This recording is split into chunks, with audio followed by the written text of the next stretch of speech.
Okay, baik. Assalamualaikum dan salam sejahtera. Hari ni kita nak habiskan subtopik 8.3 dengan discuss tentang kita punya graph of temperature distance. So in this part, we wish to study the graph of temperature against distance for 4 types of situation: unlagged metal bar, lagged metal bar, lag composed metal bar. So dekat sini you boleh tengok lah apa maksud unlag, lag semua tu. Kalau unlag dia tanpa insulator, lag dia dengan insulator. Okay, sebelum saya mula kepada graf, apa yang saya nak korang tahu, kita nak tengok ini macam batang besi. Apa terjadi pada flow of heat bila kita panaskan dia daripada position let's say X ke position Y. Haba akan flow di dalam ni. So apa akan berlaku kalau kita tak bubuh cover dekat kita punya rod ni, dan apa akan terjadi pada dia punya graf kalau kita bubuh cover. Graf kita pula adalah graph of temperature against distance. Okay, sekejap. So ini temperature, ini distance X. Okay, atau distance atau length ke sama je. Okay, kenapa saya buat bentuk macam ni? Ini panjang objek ini sama dengan kita punya length. So kalau saya panaskan, dia selalunya panaskan dekat belah kiri dia kat sini. Okay, so belah kiri dia kat sini atau to your left here, dia akan panaskan. So temperature will always start dengan tinggi. Okay, so jom kita tengok kita punya first case. Conduction along a non-insulated rod. Okay, so ini rod kita, ini batang besi kita panaskan dekat sini. So the initial temperature is high. Okay, since the metal bar is not covered, heat is lost to the surrounding of the metal bar. This causes the temperature gradient to gradually decrease along the metal bar. So temperature gradient tu adalah kita punya gradient M lah of this graph. So if you tengok gradient M of this graph, delta Y over delta X. Kita guna straight line graph punya. Y kita adalah kita punya delta T. X kita ni adalah kita punya length. Okay, perbezaan length. So ini is what we call kita punya, ataupun kat sini lah, temperature gradient. Okay, so temperature gradient is the temperature difference per unit length. Kita dah belajar dah in the previous video. Okay, so however, thermal equilibrium is still achieved after a time t. Note that the heat will flow in all material until a steady state is achieved. Ataupun steady state tu apa? When the rate of heat flow in both material is the same. So kita panaskan dekat position T1 ni sehingga bila? Sehingga temperature dekat T1 ni sama dengan temperature dekat T2. Mungkin dalam 10 minit ke 5 minit ke ikut lah. Okay, so kalau kita punya metal is not cover, okay, haba mula-mula kat sini panas, tapi dia akan mula radiate keluar. So temperature kat T1 masih sama dengan T2, tapi dia mengambil masa sangat lama. As you can see here, okay, haba mula-mula start tinggi, and then it will be lost to the surrounding kalau kita tak coverkan up until one point di mana equilibrium is achieved. So kat sini akhirnya dia capai dekat hujung ni, tapi sangat cepat dia turun. Okay, so what happens bila kita coverkan dia? Okay, bila kita coverkan dia mudah je. Okay, so now our metal bar is covered with an insulator. Bayangkan batang besi yang disaluti oleh tuala ke apa-apa insulator lah. Okay, so if the metal bar XY was completely covered with a good insulator, there will be no heat loss to the surrounding. Haba tak akan keluar through radiation. Haba akan terus pergi daripada X ke Y sehingga kita capai kita punya thermal equilibrium. This cause the temperature gradient to be constant. Constant je turun bawah. So dia tak ada terus macam mendadak exponential turun macam tu. Okay, so dia mendadak macam ni selalunya kalau kita tak ada cover. Tapi kalau ada cover, should be simple. Now yang susah sikit sekarang ni, kita nak belajar apa terjadi ataupun the graph of our two metal rod yang insulated. So this is our two metal rod dan dia ada K yang berbeza. Okay, you have material 1, K1, and you have material 2, K2. Mungkin sini adalah aluminium, ini plumbum ke, okay. Two types of material yang berbeza. Okay, so di dalam ni, kita punya temperature, kita kena fikir pasal T adjoint. Ini adalah T middle.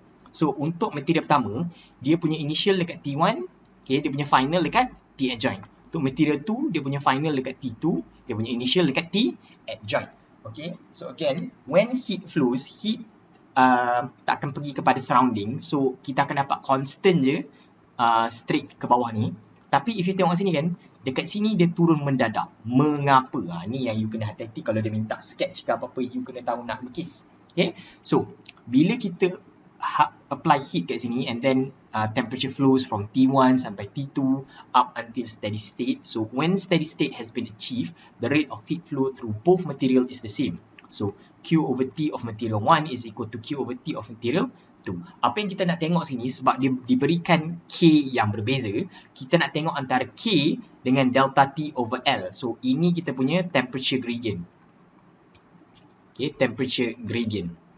Okay, so equation kita yang asal adalah Q over T sama dengan negatif KA delta T over X ataupun over L lah in this case.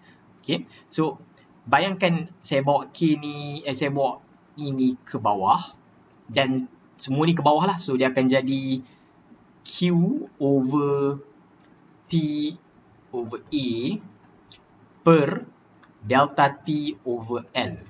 Okay, is equal to K. Negatif ni pun saya bawa sini. Dan sebayangkan semua ni saya jadikan sebagai constant. So, it becomes, let's say, 1 lah. 1 over delta T over L is equal to K. So, sekarang kita nak tengok antara K dengan delta T over L. Kenapa? Sebab again, gradient of kita punya graph is delta T over L. So, kalau K yang lagi rendah, kita punya delta T over L akan jadi lagi tinggi. So, antara K kita ni, K2 ni, so even though K2 kita rendah, okay, dia akan dapat delta T over L yang tinggi. Maksudnya, dia punya gradient becomes steeper. Steeper ni lagi mendadak turun. So, nampak tak? Daripada sini, kita start with normal ke bawah. Then, dia turun ke bawah ni. So, temperature is steadily going down lah. Okay, for different type of material. So, you kena tengok K dia berbeza lah. Okay, sini kita punya final info lah. Kalau K1 lagi besar pada K2. Okay, kalau K yang besar, itu bermaksudnya kita punya delta T over L akan jadi rendah. Bila delta T over L is rendah, temperature kita tak temperature kita tak steep lah. So, contohlah kalau K bigger kan, K bigger, dia mungkin akan macam tu. It's not steeper lah, respond gentle, it becomes more gentle. Okay, dia lagi tak cerun. Macam tu, mungkin macam tu kalau K tinggi. Kalau K kita rendah, you dapatlah macam hijau ni, lagi cerun. Okay, so that's the bottom part lah. Okay, some of you might have this question. So, kalau K dia besar, tak ke bermaksudnya heat flow lagi mudah? Okay, so macam in the previous video, K yang besar, heat flow lagi mudah. K yang kecil, heat flow lagi kurang. Tapi kenapa sini, sir, kalau K dia rendah, kita punya ini lagi kuat flow dia? Okay, apa yang saya nak korang tahu, kita tak nak tengok heat flow kat sini sebab kita dah jadikan Q over T, which is our heat flow ni, as a constant.